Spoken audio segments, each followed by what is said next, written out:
Hola, ¿cómo están? Bienvenidos nuevamente a esta nueva video lección. Esta vez continuamos con el segundo militarismo.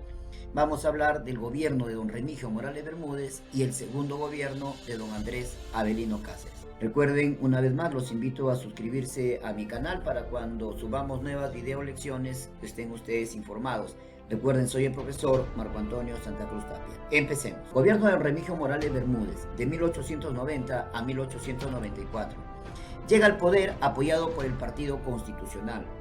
Asume el mando el 10 de agosto de 1890. A los pocos meses de asumir el gobierno, tuvo que sofocar sangrientamente un movimiento rebelde en el cuartel Santa Catalina. Esto era muy común en estas épocas, porque todos los caudillos se creían con el derecho de gobernar. Durante su gobierno, se cumplió el plazo para la realización del plebiscito estipulado en el Tratado de Ancón. ¿Lo recuerdan? El tratado que había sellado el fin de la nefasta Guerra del Pacífico. Por ello el presidente intentó llevarlo a cabo, pero Chile se negó a realizarlo, aduciendo que el Perú no había cumplido con su parte del trato. Es decir, no había pagado los gastos de guerra que imponía el país vecino de Chile.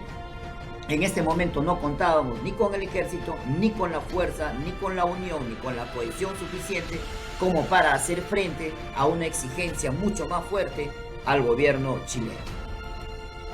Asimismo, durante este gobierno hace su aparición el tristemente célebre personaje de leyenda Carlos Fermín Fiscarrall López, que había nacido en San Luis de Huari, en Ancash, en 1862.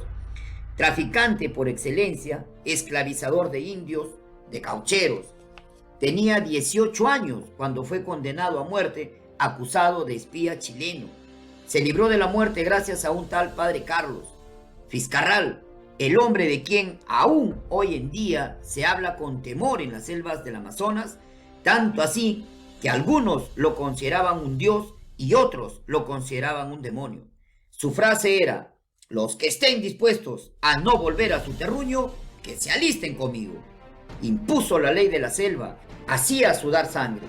Recorrió los ríos de la selva central en compañía del tristemente célebre Padre Salas, que bien puede ser apodado como el misionero genocida. Dominó los ríos Ucayali, Urubamba, Manu, donde vivían los indios mashcos y los indios machiguengas, habitantes desde siempre de las márgenes del río. Los combates con los nativos eran desiguales y sangrientos. No se podía tomar agua del río Manu porque se encontraba sembrado de cadáveres de mashcos y machiguengas. Fiscarrall avanzó por el río Madre de Dios, continuando con sus grandes matanzas, esclavizando indios para hacerlos trabajar en la recolección del caucho. Destruía poblados, organizaba violaciones, organizaba rifas de jovencitas indígenas entre los tripulantes de su embarcación. Atacó a los yaguas, Carambé y a los guarayos. Finalmente, en un naufragio, murió ahogado. Entre otros hechos de su gobierno podemos mencionar: se crearon nuevos impuestos de minería y de comercio. Amplió el ferrocarril central hasta La Oroya, a cargo de la Peruvian Corporation. Promulgó la ley del habeas corpus. Se promulgó la ley de municipalidades. En las elecciones generales prohibió el voto a los analfabetos. En marzo de 1894, Morales Bermúdez se enfermó de gravedad y murió el 1 de abril. Fue entonces reemplazado por el segundo vicepresidente, el coronel Justiniano Borgoño, a lo que el Congreso se opuso. Borgoño convocó entonces a elecciones generales, donde se presentó solo un partido, el Partido Constitucional de Cáceres, y teniendo a este como único candidato, quien lógicamente ganó las elecciones. Segundo gobierno de don Andrés Avelino Cáceres, de 1894 a 1895. Llegó al poder como candidato del Partido Constitucional, como lo mencioné anteriormente. Asumió el mando el 10 de agosto de 1894. Durante este periodo va a gobernar solamente 7 meses, pues tuvo que afrontar una guerra civil con don Nicolás de Piérola, que se encontraba desterrado en Chile y que encabezó un movimiento rebelde liderando a la unión de dos partidos, el Partido Demócrata y la Unión Cívica, con el título de Delegado Nacional.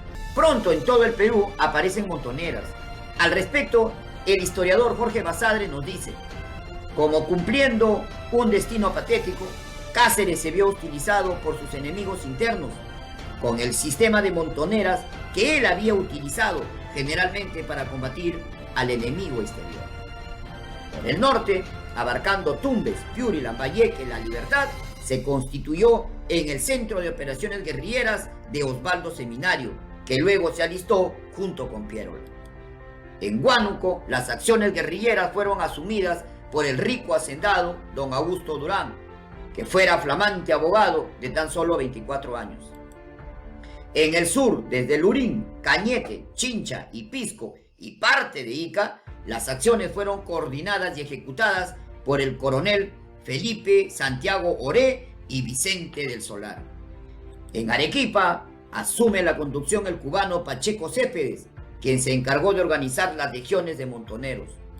En Puno y Cusco, los montoneros obedecían a Mariano Nicolás Valcárcel. Por su parte, Pierola se encontraba en Chile. Pretendía llegar al Perú sin provocar sospechas. Esa tarea fue encomendada a don Guillermo Billinghurst, valeroso y leal seguidor de Pierola. Billinghurst, con engaños, llegó a adquirir una débil y pequeña nave de propiedad del italiano Juan Mori. Así, el 24 de octubre, a las 9 de la mañana, el bote llegó a Punta Caballas. Luego Pierola se dirigió a Pisco y Cieneguía, donde estableció su cuartel general. El 17 de marzo de 1895, Pierola hace su ingreso a Lima por Cocharcas, a las 8 de la mañana. El enfrentamiento con Cáceres fue tenaz. Pierola contó con la manifiesta colaboración de Chile, Bolivia y Ecuador. Durante 48 horas se sucedieron en distintas partes de la ciudad sangrientos combates. La población limeña apoyó y luchó a favor de Pierola. Las casas se convirtieron en trincheras de la coalición, pues de techos y ventanas un fuego incesante caía sobre los defensores del gobierno, ocasionándoles desastrosas bajas. Los muertos sumaron 2.500 el primer día del combate. En el segundo día, las bajas por ambas partes fueron mayores. Las calles estaban llenas de cadáveres y moribundos. En los cementerios se acumulaban enormes montones de cadáveres de oficiales, soldados y civiles en maloliente y macabra confusión. La hediondez y putrefacción de los cadáveres, el temor a las epidemias que obligaban a enterrarlos apresuradamente y sin identificarlos siquiera, la carencia de medios para socorrer a los heridos, lo inútil de la contienda, impulsaron al cuerpo diplomático extranjero acreditado en Lima y, presidido por el decano, el monseñor José Macchi, a emprender las gestiones para poner término a la lucha. Según se refiere, Cáceres en un inicio se resistió a entrar en arreglos con los rebeldes, pero luego tuvo que acceder al pedido. El 20 de mayo de 1895 se reunieron los representantes de Cáceres, Felipe Villarán, y de Pierola, Enrique Bustamante. En esta reunión se firmó la paz bajo los siguientes acuerdos. El general Cáceres hacía dimisión del mando en una junta provisional de gobierno compuesta por 5 personas, designadas 2 por Cáceres y 2 por Pierola, y un quinto designado por los 4 anteriores. La junta de gobierno convocaría elecciones generales. Los ejércitos combatientes saldrían de la ciudad apenas se instale la junta.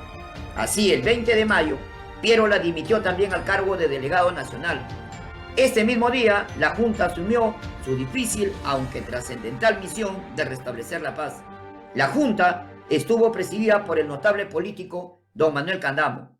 Lo acompañaban como representantes de Cáceres, Ricardo Espinosa y Felipe Villarán, y como representantes de don Nicolás de Pierola, Elías Malpartida y Enrique Bustamante. Gobernaron durante 6 meses y convocaron a elecciones donde salió ganador don Nicolás de Pierola. Pero ese ya será un tema de una nueva videolección. Muchas gracias.